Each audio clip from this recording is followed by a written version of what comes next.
Okay, we got the Iron Bowl at home this week. I know all of our players and our coaches are extremely excited about that. You look at last year's game and first half. I thought we played a good first half. It got away from us in the second half. We're going to have to do a good job of really playing 4 quarters of football come Saturday. When you look at them this year offensively, one of the best in the country.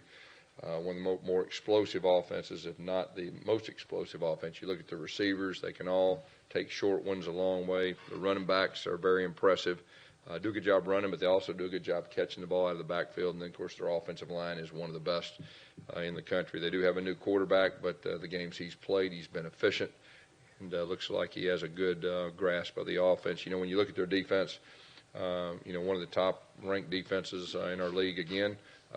Real impressed with the guys they have on the back end. They've got very good ball skills and can really run.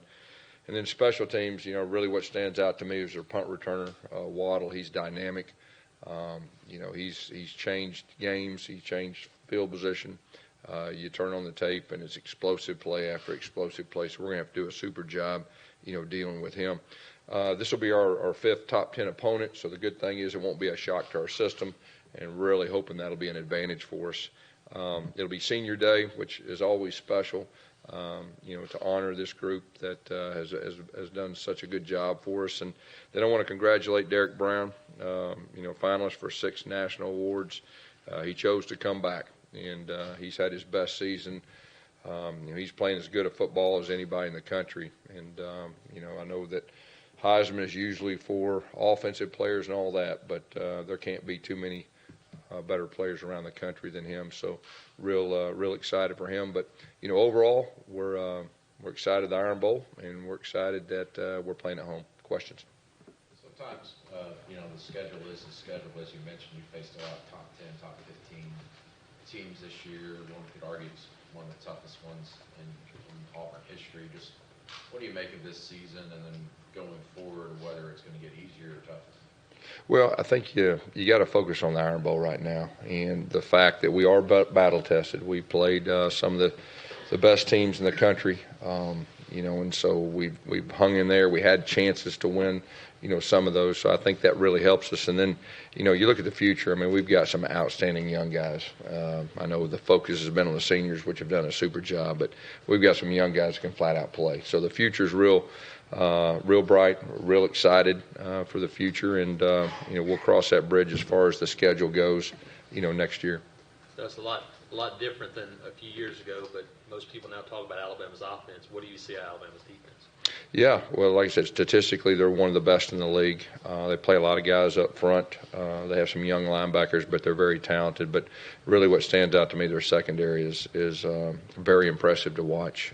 They got very good ball skills. They can all run. They all tackle well, and, they hadn't given up a whole lot of explosive plays.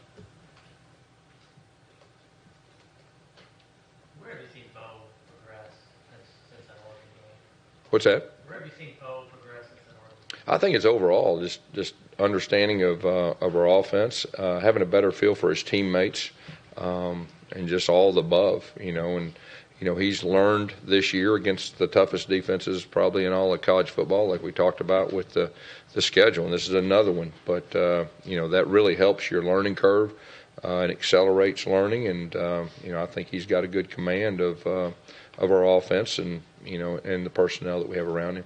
Gus, if I counted right, he's got like 137 passes without an interception, and hasn't thrown but one since the Florida game, and that was the long pass to LSU before that. How difficult is that for a freshman when he throws it as much as he's thrown it? Yeah, I think that says a lot about his decision making.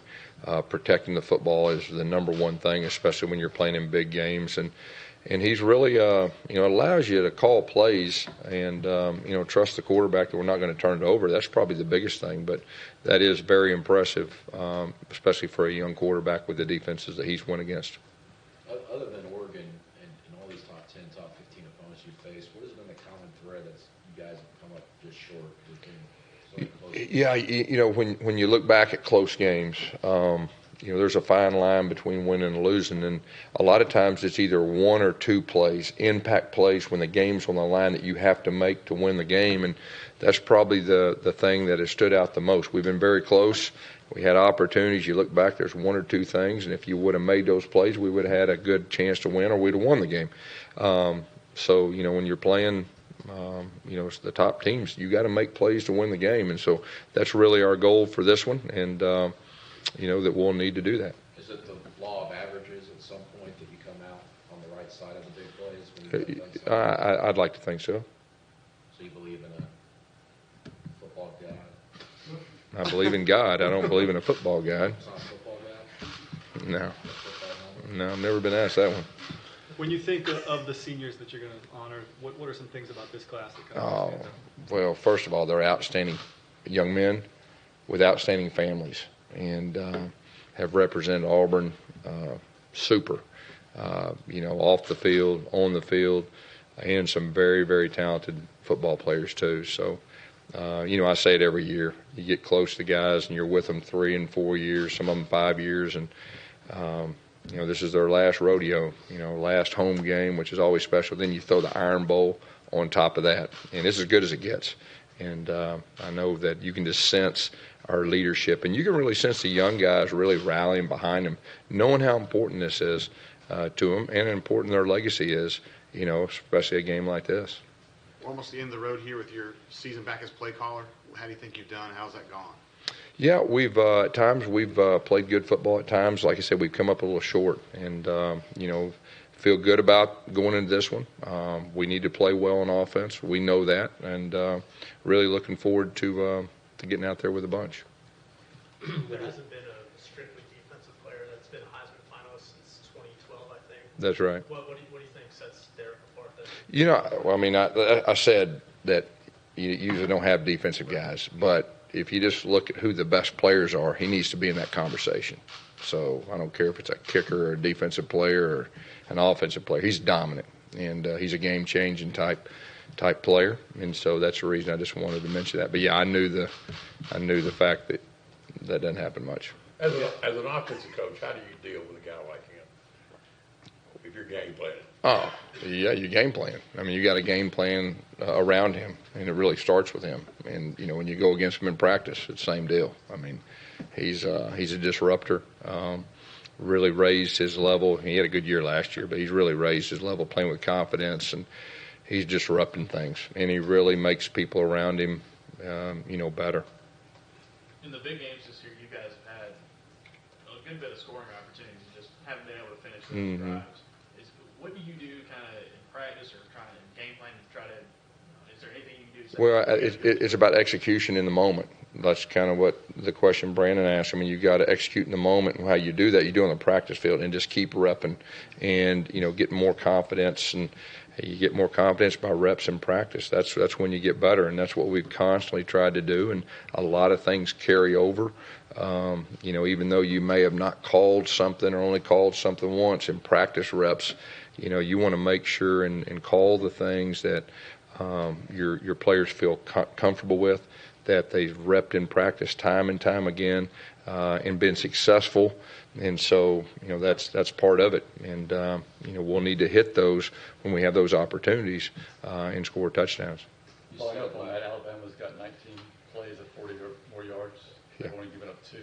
Yeah. How tough is that? Yeah, I think you just said it. I mean, they're the most explosive, or one of the most explosive offenses in the entire country. They've given up very few, and I think the back-end guys have a lot to say for that. I mean, they've done a good job in their one-on-one opportunities, and they've not given up that many. You said last night.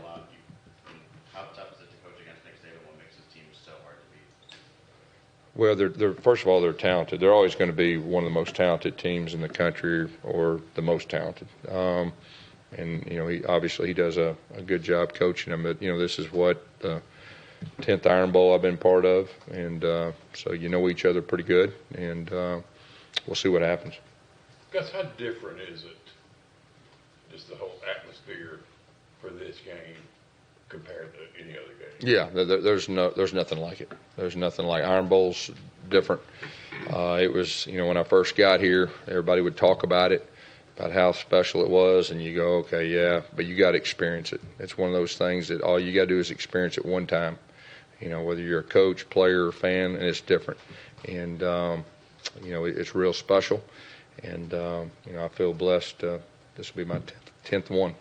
Gus, you talked about avoiding tendencies, predictable situations. How important is that now at the end of the year where teams have so much film? And so Yeah, much oh, it's very important. No, there's no doubt, especially the more talented team you're playing. I mean, you're going to have to try to keep them off balance, and that's a big factor. Mike Horton and J.J. Wilson ready to go.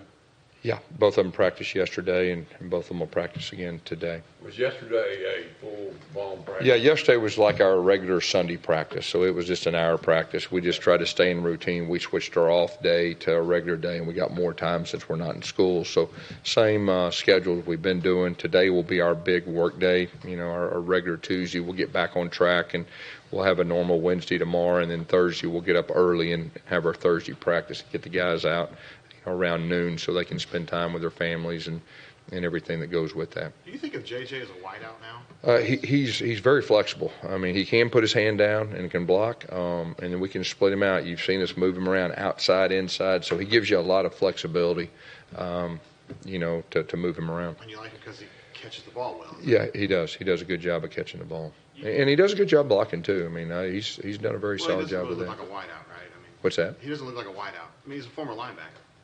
Yeah. Yeah. I mean, you knew that. I did know that. Yeah, I'm impressed you knew that.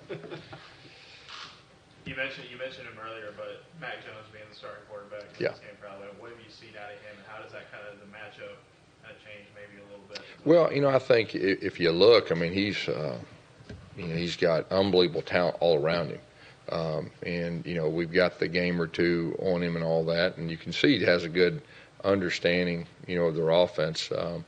You know, so you just got to predict, you know, how much they're going to put on him, how they're going to utilize him, and everything that goes with that. It probably sounds crazy outside, but you know, a team that's averaging 340 yards passing, but how important is it to make them one-dimensional and not allow them to be? You know, I think that's the goal, but this, yeah, and they're very good at running the football too now, and I think you can see that by their average. And you know, so you definitely gotta stop the run, and you got to stay away from the big plays, and that's the challenge on the big plays, because you look at their explosive plays that somebody just talked about, and probably half of them are short ones that went long. You know, so very explosive offense. You mentioned this being your 10th Iron Bowl. I can guess which one's your favorite, but what's the most heartbreaking one you've been through? I mean, anytime you lose to them, it doesn't feel good. But which one would you say was my favorite? I would say the kick six, 2013. 2010 was a lot of fun. Yeah. So that's Yep. your favorite over the kick six. I liked it. You like it better than the kick six. I like both of them. Was it a throwback? Was it a throwback? Is that your favorite call? The throwback. Yeah. Which one? To Lutzenkirchen. Oh, that's a big one. Yeah, that was Coach Chiswick's favorite play. So we called it for him, and it worked. Was the 55? That's really nice of you to say. Yeah. You could have taken all the credit for that. Obviously, that's what you No, called it. he that was his play. Was the 55-45 loss maybe? I didn't like that one. I didn't like that one at all. All right, anything else? All right, thanks, guys.